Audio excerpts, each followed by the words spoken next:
Hi friends! So I just wanted to do a video about where to live, like finding out, considering where is a good place to live regarding age. Because, okay, every place is pretty much accommodating to college-aged people in their 30s. People with families might have tougher times in the thick of a major city because cities are expensive and those costs go up with people and transporting people, and parents generally buy cars and multiple cars because everybody has to have their career and their activities. And I know I sound passive aggressive. I just live in a very pedestrian hostile place where you're not allowed to cross the street because they're in their cars and they've got important things to do. Whereas if you're walking, you don't have anything important to do. So you gotta wait for 10 cars to block your access to the street. Anyway, I did want to do a piece about ageism in communities. And I guess it's not just ageism, it's ageism and classism, because, so I live in a city in Montana, and, I've been here a few years, 5 years, and I didn't notice it when I first got here, but it's sort of like a benign apartheid. It's it's kind of like a retirement city. It's a college town retirement city, and the few working class people here are having to hold down 3 different jobs. Of course, none of them full time, and they don't have benefits. There's not a whole lot of like blue collar and white collar opportunities here. It's like you have to be independently wealthy here to kind of thrive.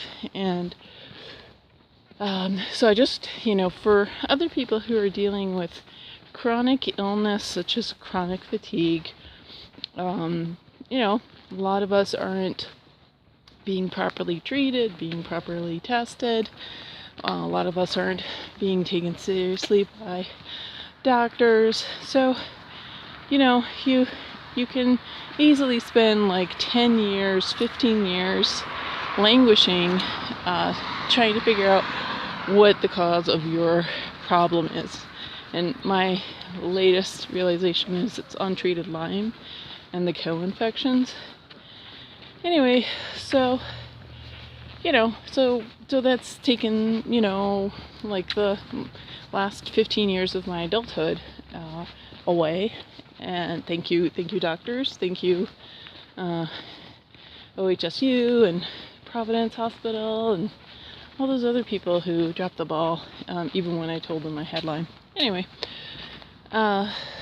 so I just want to say, like, if you're you've been struggling with chronic illness and of course suffer the financial casualties of it, you may not be able to afford to buy a condominium and a second, your summer home and your winter home. Like when you've been struggling for decades, or possibly all your life, you barely can afford your own home, like just the main home. So I'm just saying, Missoula, Montana is not the place to relocate to. It's so beautiful, but it's very prejudiced. Like, you're supposed to be a 3rd generation Montanan if you're here. And I would not even understand what I'm describing, and I wouldn't even believe it until I've been here a while. Like, when you're trying to cross the street, people are like, do I like you? Because if I don't like you, I'm not going to let you cross the street. And like, women here are the most chauvinistic people I have ever met in my life. The chauvinistic females here, the queen bees and wannabes, are the most sexist people I have ever met in my life. Sexist and classist.